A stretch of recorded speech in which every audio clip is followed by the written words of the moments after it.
So guys, this is not looking good. Honestly, the state of things in Nigeria is really bad. Take a look at this. You are consuming and you are devaluing. You are only digging your own grave. You know why? Because your people want to travel out for education because of quality of education in the country. That is why citizens will groan, citizens will be in pain when a consuming nation, I underline that, a nation that focuses just on importation, that is 90% of our consumptions are imported. So guys, you can see that Mr. Peter Obi has been vindicated. Mr. Peter Obi keeps telling Nigerians that we must move from consumption to production. But you know, they keep asking him, now statistics we go chop. But you can see how things are going currently in the country. Then Bola Tinubu's 45-man cabinet have officially begun work after they took the oath of office on Monday. Nigerians will now be looking forward to how they carry out policies set before them and makes their life better. One of the key ministers that the citizens were hoping delivers is the Minister of Finance and Coordinating Minister of the Economy, Mr. Wale Adun, who assumed office yesterday and has pledged to work to reduce the pain of President Bola Tinubu's reform policy actions on Nigerians. He said in his remark at a meeting with staff of the Federal Ministry of Finance in Abuja that the far-reaching fiscal and monetary reforms of the present administration would reset the nation's economy. The minister added that they will build on the achievements of the last minister and take the economy of Nigeria to greater heights. So joining us on the morning show this morning is when we focus on what the minister should be doing, and other economic players in Tinubu's cabinet is Paul Alaje, a Nigerian economist. Welcome to the morning show. Paul Alaje, let's go straight to it. Let's talk about Mr. Wale Adun. He has a lot of work on his hands to fix the Nigerian ailing economy. Let's also talk about our currency this morning. There have been many schools of thoughts. We have seen the effect of a float on our currency. Others have argued for a peg till we face this conundrum. What should be the thoughts now of Mr. Wale Adun as regards this process? Okay, so first of all, Mr. Wale Adun is occupying a unique position under the former Minister of Finance, who was just Minister of Finance, Budget and National Planning. Mr. Wale Adun's direction is a bit different. Is a Minister of Finance and coordinating Minister of the Economy. And when you look at things that concern the economy, the Central Bank is one of those, NNPC is one of those, the new Ministry of Blue Ocean is one of those things. So all of those things, he will be the one to coordinate to ensure that policies align. This was what we kept saying in the 8 years of President Buhari, that you need someone to be responsible for coordinating all of these things. So it has a lot in his hands, and I can tell you 133 million people when they talk to President Buhari, the next persons they want to talk to is about your fiscal policy. How are you using it to largely help the country to reduce poverty, to reduce hunger, to reduce deprivation? You spoke about currency, but it's important to know that China is devaluing and World Bank, IMF is complaining. Nigeria did not devalue. World Bank, IMF, they are both complaining. Why? Because when you are a producer and you are devaluing or you peg your currency, it's a threat to the rest of the world. You are telling the rest of the world to depend on your good for export. When you are consuming and you are devaluing, you are only digging your own grave. You know why? Because your people want to travel out for education because of quality of education in the country.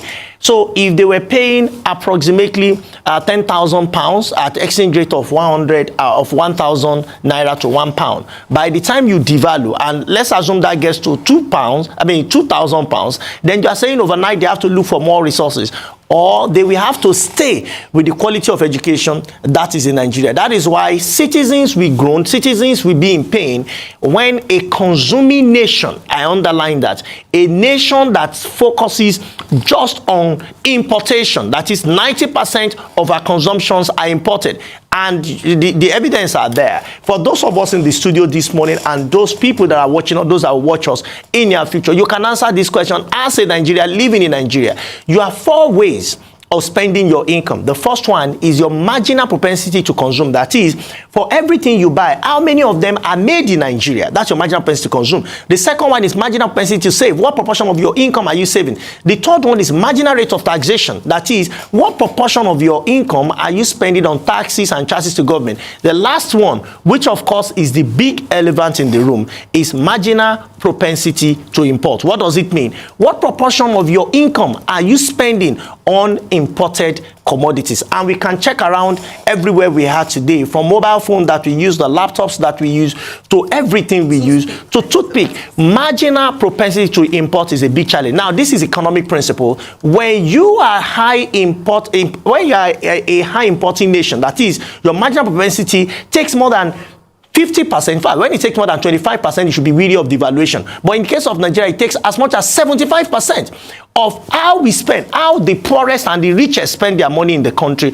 Marginal propensity to import is about 0.75, which is huge. So you shouldn't be devalued. You should rather look for means of defending your reserve. And I saw JP Morgan projecting for Nigeria about an amount that is less than $3 billion in the Nigerian vote. I think that calls for alarm. I think the coordinating minister of the economy deliberately removed minister of finance so that it will be needs to talk to the acting governor of central bank to come out to let us see, while we have an audited report that said otherwise as at December last year. Does it mean that a lot has changed in such a time, or do we need to reinvestigate? Because if there's an auditing body that audited it, is there not a need to be able to allow the auditing body to clarify further on what they audited in the first place? And you see, because, and I also, as you answer that, and I'm also going back to this school of thought, because a lot of people are saying the best way forward is a managed float, devalue the lives of the people further, hurt them, hurt their businesses even further. That's the best way to cushion the effect. But are you not supposed to also call on the auditors that checked through the reports in the first place? Okay, so there are about three things here. The first one is calling the audit firm. The audit firm had signed, actually, when an audit firm signed for you, they will sign that they will defend it. So if there are... don't they have a right to defend it? No, they have rights to defend it because their stamp, it is not my stamp that is on it. I cannot stamp for central bank when I was not engaged to audit the central bank. Anyone that audited the document, the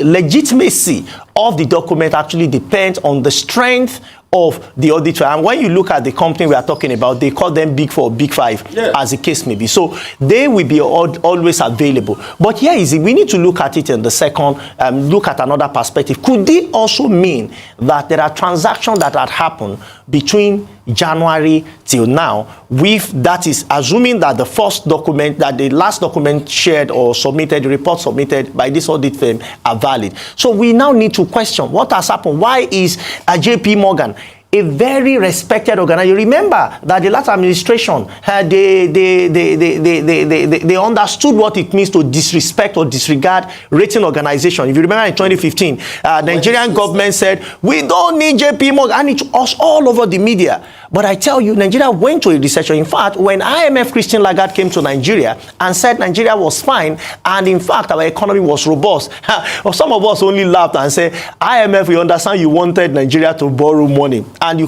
I can also tell you that with this report published by JP Morgan and the report shared by the big two out of the major audit firms in Nigeria and around the world, Nigeria will also be looking at borrowing money shortly. And you can take my word for it, either from IMF or World Bank, because our positioning now is really very weak, even if this revelation has not been shared by the JP Morgan. But JP Morgan is a very important institution you just cannot joke with. And most of the time, when a consuming nation keeps devaluing, then you need to pay. Well, this is my biggest fear. Look at one of the European countries by the name Greece.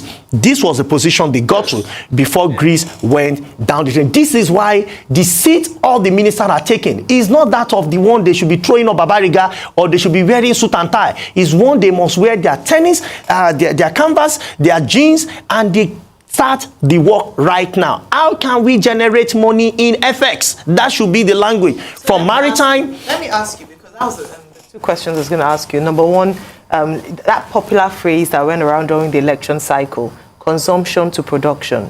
because you've talked about we have a big issue on our hands. And then yesterday when Rotus was speaking here, talked about the fact that one of the biggest issues that the new Minister of Finance and coordinating Minister of the Economy must face is our issue of debt. But here I hear you talk about borrowing even more, where we are supposed to be addressing our debt. How do we, what should he begin to do as he's coming to office? I am not actually supporting that we should borrow more. I am only telling you we'll have that no choice. Yes, because we never knew the position of our foreign reserve. And I can tell you, I just conducted a research with one of the universities in Abuja, and the research reports reveal that foreign borrowing is already hurting Nigeria. It's 89%. It's having 89% negative impact on Nigeria. Foreign borrowing. But we are in a position where if that report is genuine, is correct, if that projection, I beg your pardon, the estimate is correct, then Nigeria, we need to go and look for more monies instead of generating more money. Although, for me, I'm of the school of thought that we should generate more funds. So then, I'd like you to address that. So two things. What I'd asked you was, in this era of generating more funds, that's one question. Then the second part would then be, in the event that we have to, not because we want to borrow money, how do we then begin to address the issue of debt? Okay, so already we are in a very horrible position with the issue of debt. Even in the report, the monies borrowed by central bank never go to the debt management office. And you can look at debt management office report, the money borrowed by central bank, and that was not the only one. Ways and means also never go to the debt management office. So how do you even estimate how much Nigerian authority or Nigerian government is doing? Nigeria as a nation, if when you think of debt and you want to quickly run to debt management office, only for you to get a blow below the belt that, hey, we have something from JP Morgan, we have this one from, and you will be shocked. So here is it. The maritime sector is losing approximately $50 billion just because we have not implemented some of the policies and acts that have been passed, that can give us a lot of revenue. I want to believe that the minister that has just been assigned, Minister Oyetola, will look at how do we implement this policy? What are the bottlenecks that are within this? Again, that's one. Two, how do we promote exports if we don't have a functional port? And we don't spread our ports all around the country. Everybody cannot come to Lagos because we already have traffic concerns, traffic challenges. We already have it. Or as I speak to you, traffic level in Lagos reduced, not because people don't have vehicles anymore, but people they cannot afford to put PMS in their vehicles. But you see, a time will come where the effect of this PMS prices will reduce. So it will not be as though the economy has recovered. No, the economy has not recovered. It is the people that we adjust eventually. So you need to understand when economists are using tricky language, like tricky word to say, don't worry, people are now, the economy is balanced. It's not balanced because your inflation that you experienced last year and this year is cumulative in your life. It is not individualistic in nature. So how do we, if we had $50 billion today to our revenue, and it's coming in hard currency, I can tell you that would be more than what central bank had as balance in the last 8 years. Far more than those. Than what he had, did I say 8 years? Even in the last 12 years, it will be far more than that. But we need someone, we need a group of persons, we need to create an institution around the maritime sector. Look at gas flaring, for instance. How much in revenue are we generating from gas flaring? The money should come in US dollars. So you see, we live in an economy where those that are sometimes, not all, at the ends of affairs, when they are comfortable, they just feel things should go as usual because there is no pressure that is attached. If there should be there should be pressure, it is now. Because I can tell you, Nigeria have a lot of expectation from those ministers as attention is gradually leaving the president to those who are his best 45, as I call them. These are his best 45 because these are the persons he put in ministry and agency. But can they score a goal against Brazil? Can they score a goal against Argentina? And who are these Brazil? Hungry Nigerians who are struggling with their life, who have learned so much how to skip meals. So can they score a goal and make them relatively better off in the coming period? Let me ask you, the future is here. In Nigeria, we've been talking about the future forever. The future, the future, the future. Sovereign Wealth Fund was designed for the future. Excess crude fund designed for the future. Money from revenue that's coming from selling crude when the prices went up is supposed to be for the future. The future is here.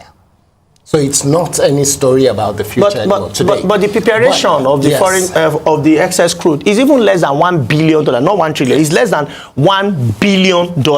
That is not even up to 1 trillion. You can confirm it's a bit above $500 million. That is the future we are prepared for. That's where we find ourselves as today in terms of balances. The future is right here. Yes. Now, in terms of what we should be talking about, what should be the one or possibly maximum two key areas that the fiscal policy of the new Minister of Coordinating Minister of Nigeria's economy, what should be the key area or two key areas that his fiscal policy should be pointing to and saying we have to massively invest in to prepare for that future that we have wasted all this while? What should be the key areas? So I will start from the coordinating minister. What is hurting all of us is the valuation of Naira, whether we like it or not. So, but what must we do? My answer will come from finding solution to what we must do to boost exports and what we must do to find substitution for import. So I'll give you an instance. What is responsible for depleting our FX is import of what's it called now, of PMS. About 40% of the FX need is coming from PMS because every day it's essential. So those who said that we really don't need functional refineries are not telling us complete truth. They have their own personal interests and things they are defending. So how do we ensure that we make refineries work? And I'll tell you, what I was expecting Mr. President should do is to say the 4 refineries in the hands of NNPC should be given out. I see no reason why NNPC is holding tight to those refineries, and I think it was a mistake when President Obasanjo actually gave the refinery out to one of the persons that the same government is now they went to launch his refinery. Meanwhile, the person had one of our refineries given to him, and he was supposed to give monies to government. So if it was not important, why did we now go? But they say Yaradua reversed that. That was the argument. That is, he said what? Yaradua reversed that. That's what I'm saying. It's the same thing. Why was it reversed? When we know today, everybody is now looking up to that refinery. Let me be very honest with you. No matter what we do, if local refineries don't function, which is production, we will keep consuming. If you don't consume, your productivity will be lower. If you don't put fuel in that your vehicle, we don't have any alternative. Because at a time when Nigeria should support electric cars, it turned to a jest in our National Assembly, not knowing that is the future. The future that was prepared for, the future was only storytelling. We did not prepare adequately for it. That's why we find ourselves here. When the rest of the world, even countries such as Ghana, is already looking at investing in electric vehicles, in Rwanda, electric vehicle, in what's it called? Kenya, electric vehicles. In Nigeria, we are still stocked because the argument was so baseless. Because we produce crude, therefore we should remain crude. We should remain a country that depend highly on PMS. So what Mr. Wale Edun should be looking at is the coordinating minister. Call NNPC, find who is the Minister of Petroleum or Petroleum for State, and all other key stakeholders. What do you need? Especially Minister of Trade and Investment, because you cannot do so much. When we say trade in economies, we are not referring to buying and selling. We are talking of international trade. You see, that minister is so key with Minister of Finance and Central Bank, because changing an economy is not a function, is not what one man will do. How do we change orientation? You see, if you go to China, average Chinese person is thinking of what to sell to the rest of the world. When you come to Nigeria, average person is thinking of what to buy. For young people, how do I buy game so that I can play PS? Meanwhile, in Japan, somebody is thinking, how do I produce? How do I create an app? That orientation will change. And you not just come for a National Orientation Agency to come on television or radio to talk. We must change it indeed from secondary school to change orientation. But now, how do we change? Now you're just taking it to where I'm hoping that we will go, the quality of our education. And the government has got to focus on the education. It is not about national orientation. It's about the orientation of the young people through education. Is the minister, the coordinating minister of the economy, going to say we need to invest more in education to develop the next generation of game developers, app developers, systems developer, application developer, and developer of all kinds of things that the rest of the world require? Because we have young people who are tech savvy. who are very brilliant. And a lot so of them. I'm still looking for that true fiscal policy. I just mentioned one. But you seem to the point you've been making has been focused on oil. No. I'm saying because you're saying our consumption of petrol. No. I'm saying that the immediate solution. You see, focusing on education. If a child goes to primary school, secondary school, those are medium, long-term solutions. I'm talking of what can reduce the impact of pains on us immediately. So, as much as you want to solve a problem in terms of long term, you must also solve what is going on now, because people are having challenges. Now, in the long term, it is not just education, even health and so many other sectors, transport, road construction, and if I can give you another one that is almost immediate, you can call short to medium term solution, is what is driving inflation. 40.08% is what the National Bureau of Statistics last reported regarding inflation for July. What is driving it? Food inflation is about 27%, and food inflation has major impact in all of those. How do we provide security for those on farms so that instead of having a new home in IDP camps, they can go back to their farm harvest and bring to the city for us? So it is, how do we fund? So in presenting the next budget, which is the function of Mr.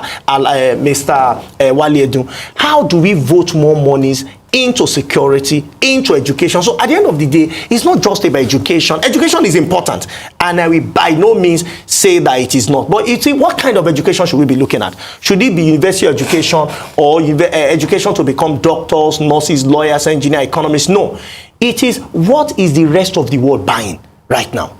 We must be willing to sell to the rest of the world. But what the rest of the world is buying, we don't have competitive advantage. But we need to start providing that competitive advantage. Thing you have to talk Mr. about. Rufai, I need to quickly say this. You see, the lies that have been told to Africa, it's about competitive advantage. They have told our leaders that your competitive advantage remains on farms. No, go to farms. No, hang on a minute. Why I said this is this. See, you want to make production happen. Today now we are talking about removing energy subsidy, but you forget that the Germany, France, and the other industrial nations you want to compete with are subsidizing energy to be able to bring up production. But we were removing energy subsidy because we don't have money. Secondly, competitive advantage in the case of skill and manpower. Most of the skill and manpower are going across the border and going abroad. You are hemorrhaging a lot of skills. No competitive advantage. 3, you need capital to be able to run competitive advantage. That's why China is a state capitalism economy. The state funds capitalism. Most of the Chinese companies you see prospecting here, they get subvention from the states. We don't have that. So where is the competitive advantage, and how quick can we scale this?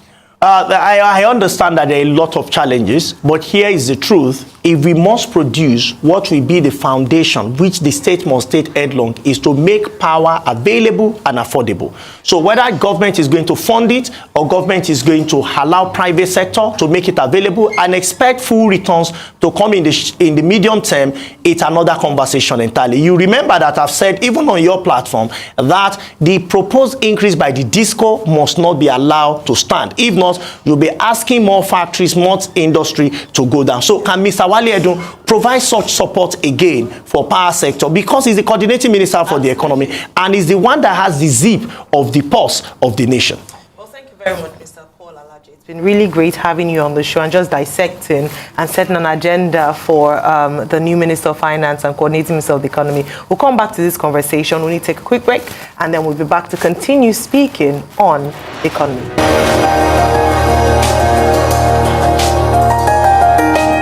You're welcome back to the morning show here on Arise News. We still have with us here Paul Alaje, Nigerian economist, and we have been reviewing the Nigerian economy, especially the task ahead of the brand new Minister of Finance and coordinating Minister of the Economy. Thank you so much for highlighting a number of things. Even off air, we've been talking about this challenge that the minister faces and how we can recover the economy.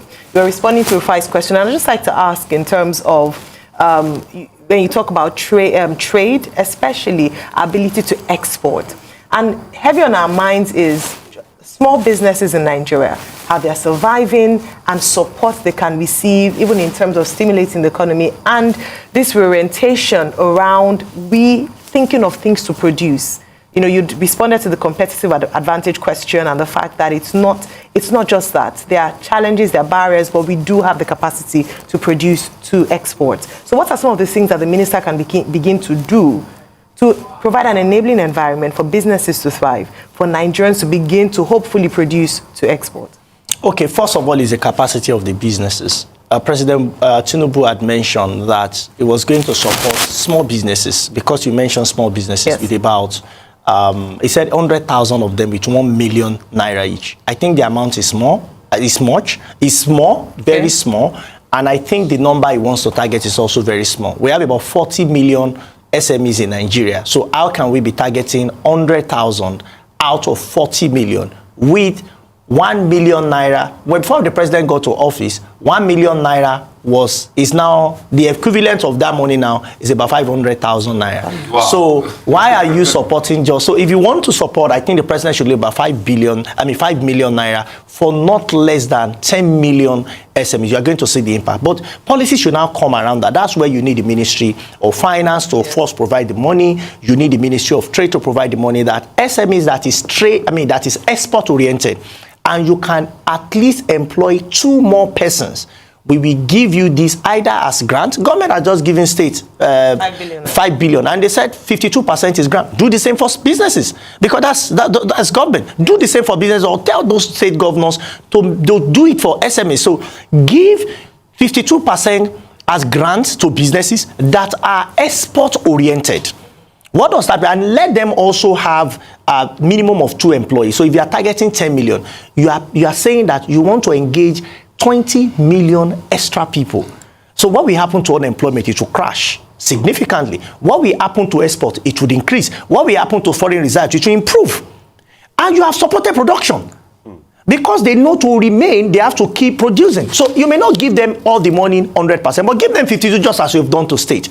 You are going to see a dramatic boost. That's when you know that Nigeria can export shea butter, as much as shea butter, because there are so many African countries that they still carry natural air, and they need shea butter.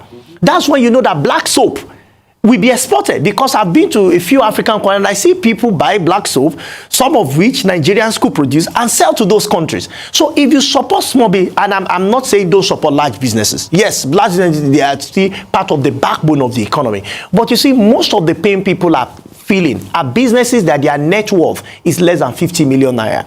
And those are the businesses that employ 5 to 10 people. You know, but how do we deliberately support them with about 5 million naira and say, hey guys, we want you, once you can convince us in a presentation. We have seen a program where people wrote business plans, and we even have a private sector persons running this thing and giving millions of dollars to Africans. But instead of looking at Africans, just do for Nigeria. And your target should be, if it's tech, you have an app that can be exported to the rest of the world, we are going to support you. But please, and it must be registered in Nigeria. It must be a Nigerian company. Yes. And please, not Delaware. No. And please, and if you will list it virtually, list it here in Nigeria. Don't list it abroad.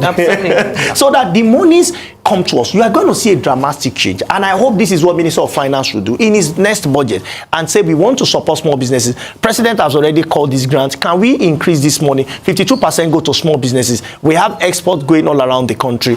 And what you see is that then the Minister of Blue Economy must ensure that to export will be like walking in the park. It will be like a walk in the park, I beg your pardon. That's to export. To export now is very difficult. To import is even headache, because you have to pay demorages that is not necessary. The port and its environment is not organized. It's too complex. Very quickly, but just before we go, there is the future. A lot of people have lied to young Nigerians that they're the leaders of the future, while their age mates are becoming prime ministers and presidents in other parts of the world, while their age mates are taking position of leadership in Canada, in US, in UK, and so on. Now, the future for me then means that what do we need to do? The fiscal policy that will support the education of our young people. Very quickly, let's touch on that, because we can't let you go in 30 seconds. Well, I will just tell you that a friend of mine, who is my age mate, is a minister in Sierra Leone, Freetown. And I remember that we always cross-check books, talk about African economy. And he says that he's even old to be minister, that there are even younger people that are ministers to this. Now, Africans and Nigeria needs to look at quality of education. We also need to know that the age bracket of political leadership is rather too high. We need to bring it down, because when you look at the average number of people living in Nigeria, the majority of Nigerians are people that are lower than age 45. They take about 80%. So even 35. So how do you now say even those? 18. So how do you now say people that are far above in age should be? Because we are not in the same generation. There is a major disconnect with what is happening in that generation and reality of today. It will be tougher to convince a man to invest in app development if the man is above 60 years old, and a man who is less than 40 years old, to talk to him about app, because it is way of life. If you travel out, there are places you are sometimes rendered useless because you don't need to leave your room. You order taxi, you order food, you order everything. Everything will come and meet you. That is the economy of today. So in doing all of these, we now need to know that they have integrated all of those in the education system. Yes. Our own education system, a governor said a couple of days back, that people still sit in his own state. People still sit, and is the governor on bare floors to receive education. Meanwhile, that has changed. People now carry tablets to school. Yes. So many other things gone on the day where you say don't give children anything mobile or laptop. Today, the future is now. And in making this future happen, we need to see people who have seen the future. Some of the people that are talking about the future, they are still in the past. So you cannot see the future when you are at the past. For you to be ahead, you have to keep forging ahead. Thank you so much.